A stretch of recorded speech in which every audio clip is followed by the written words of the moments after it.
Hello there, this is Anna. I am going to talk about the NQ, which is the futures. And if you don't have or never tried to trade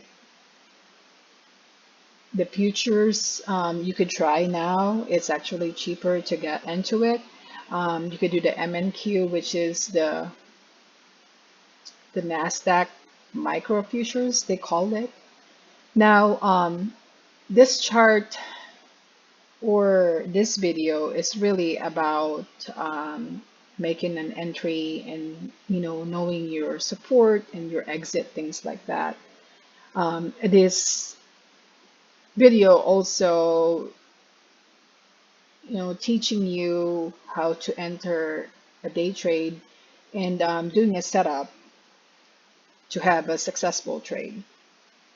Now, what I have here is this orange VWAP. That's a weekly VWAP. The red one is today. And then I use the 233 EMA and I use the adaptive 21 in between the Bollinger Bands. And then these Bollinger Bands are set up for the simple moving average, which is a 1.5 and a 2.0. And I use also the RSI and the DMI. And for me, it's just, better to see and to kind of visualize. So that's why I have the DMI there. Now, Thursday, where the crazy thing happened, I know some people lost a lot of money for this kind of day. But if you have and know where the market is going, then you won't be surprised, right?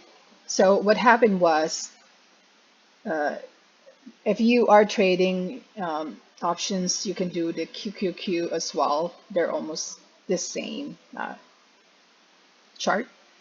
So I'm actually entered this trade right here at the doji, right over here, because we are below the 233 MA.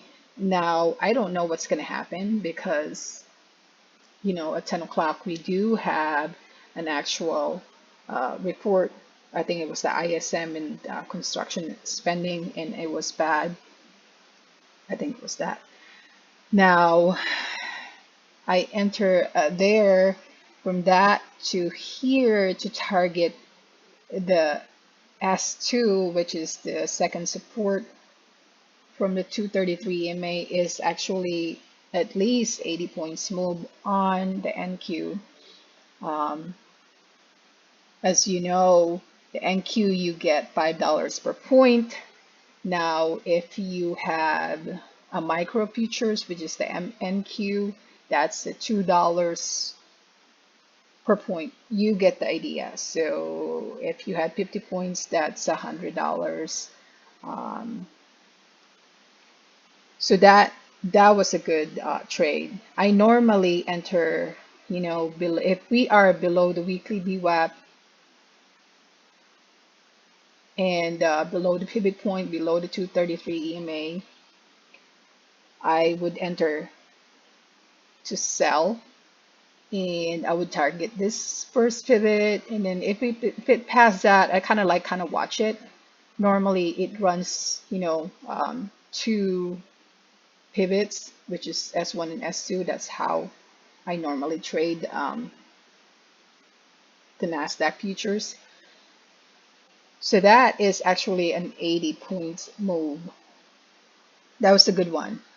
Now, another entry that you can do is above the VWAP. See this W pattern right here? This is a zigzag indicator. If you don't know how to, or you can't see a M on a W pattern, this is a good one. You see a W pattern. You could enter right here or right here above the VWAP, which is I normally have a certain rules. If it's above the VWAP, I would enter that because we are going to test the high and then reach probably the pivot, which is this next line right here. I did enter right there from the 70, 75, I'm sorry, 75.60 to the 75.98. That's like about 30 points, more than 30 points on the NASDAQ futures.